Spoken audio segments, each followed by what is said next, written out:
All those voices. So much pain. It's not that pain you're afraid of. It's yours, Charles. And as frightening as it may be, that pain will make you stronger. All right, y'all. Welcome back to the countdown. We are into the top 10. Let's go. Which means every movie from here on out is not just great. It's legendary, elite level cinema. Okay? If you have not seen 10 through 25, go back, look at the playlist. Let's build up the tension and then come back to this video. All right? Binge everything. Subscribe, all that good stuff. Let's just get into it. X-Men Days of Futures Past. Man, you know, on the rewatch of this movie, it moved up my list. When Fox announced that they were combining the first class cast with the original X-Men cast, I'll be honest, I was nervous. We've seen movies fall apart when they try to juggle that many characters and timelines. But Days of Futures Past pulled it off. The story is straight from one of the most beloved X-Men character arcs ever, sending Wolverine's consciousness back in time to stop an assassination that leads to a dystopian future ruled by Sentinels. Try to say that 3 times fast. And these Sentinels, they aren't the cartoon versions. These things are terrifying. One thing I absolutely loved in this movie was seeing the difference between the young and the old versions of Magneto and Xavier. You get the wisdom, restraint, and mutual respect of their elder selves, contrasted with the passion, mistrust, and raw intensity of their younger versions. Magneto in particular is fascinating here. Michael Fassbender plays him as a man willing to do whatever it takes to protect mutant kind, even if it means sacrificing someone he cares about. That one scene where he curves a bullet mid-air and tries to kill Mystique, pure effing cinema.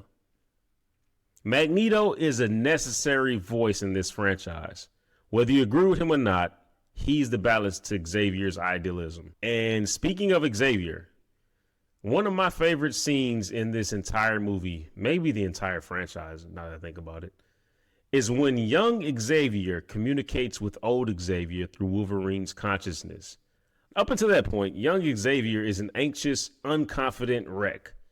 Now think about this. Have you been in a situation where you're so unsure about something or unsure about yourself that you're paralyzed? I did it again. I did it again. But who better to reassure your anxious self than you? Literally, your older self telling you, hey, it's going to be okay. You're good. I've been through this. Trust me. That's better than your parent, your therapist could tell you. I mean, just when I was watching it, I was like, wow, this is absolute freaking cinema. Older Xavier knows exactly what's holding him back. The fear, the doubt, the pain, because he's lived it.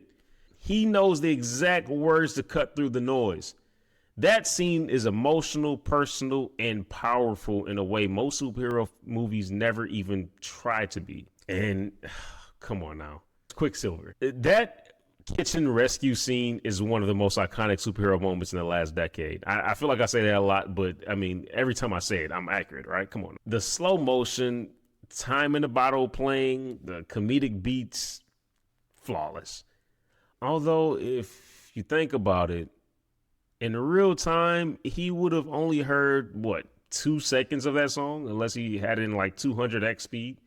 Quicksilver probably hears like the first note and then silence. But anyway, I'm overanalyzing.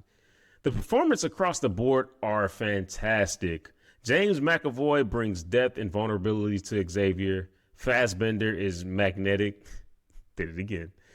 As always, Hugh Jackman, Wolverine, is the glue that makes everything in this crossover work. And seeing Patrick Stewart, Ian McKellen, and the rest of the original cast alongside the new generation is the kind of fan service just done right. Man, honestly, the only reason this movie isn't higher because my top 8 is goated. It's stacked with personal favorites. But make no mistake, this isn't just one of the best X-Men movies. It's one of the best comic book movies of all time. All right, guys, so that's my number 9 pick. Do you agree? Again, what is your favorite X-Men movie? This has to be in your top 2, 3. Come on. I mean, this movie is brilliant. I mean, I rewatched this recently when I was doing my list, and I was like, yo, I forgot how good this movie was.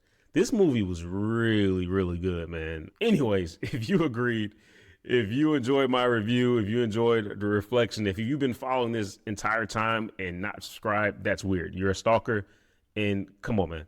What we doing?